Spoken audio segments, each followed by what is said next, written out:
चमकौली एक छोटा सा गांव था। यह गांव बहुत सुंदर था। यहाँ हरे भरे खेत थे, ऊंचे ऊंचे पहाड़ थे। गांव के बीच में एक बड़ा सा बाग था। इस बाग में तरह तरह के फूल खिलते थे।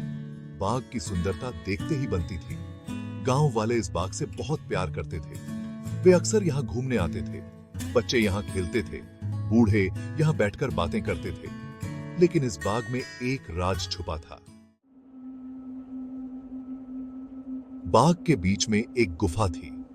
इस गुफा के बारे में कहा जाता था कि यह बहुत पुरानी है।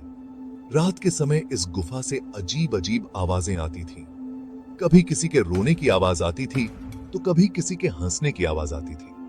गांव वाले बहुत डरते थे। वे कहते थे कि इस गुफा में भूत रहता है। एक दिन रांझा नाम का एक जवान लड़का गांव में आया। वह बहुत बहादुर था। उसने गुफा के बारे में सुना तो उसे विश्वास नहीं हुआ। रात को वह अकेला ही गुफा में चला गया, लेकिन वह वापस नहीं आया। गांव में धनु नाम का एक किसान रहता था। उसकी दो बेटियां थीं, रीमा और सीमा।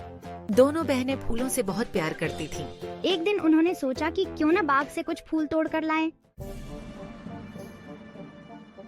हम बाग में पहुंच गए सीमा, चलो फूल ढूंढते हैं। हाँ रीमा, चलो अलग अलग दिशाओं में ढूंढते हैं, इससे जल्दी मिलेंगे।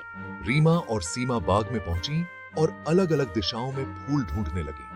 अचानक सीमा को गुफा के पास कुछ लोगों की आवाजें सुनाई दी।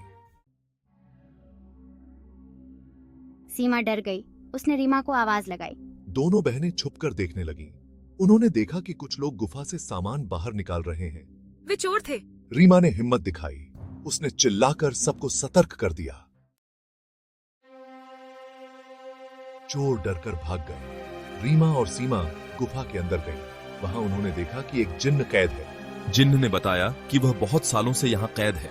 रीमा ने बहादुरी दिखाते हुए जिन्न को आजाद कर दिया। जिन्न बहुत खुश हुआ।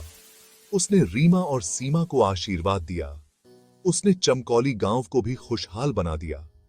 अब गांव में हमेशा हरियाली रहती थी। सब लोग खुश रहते थे।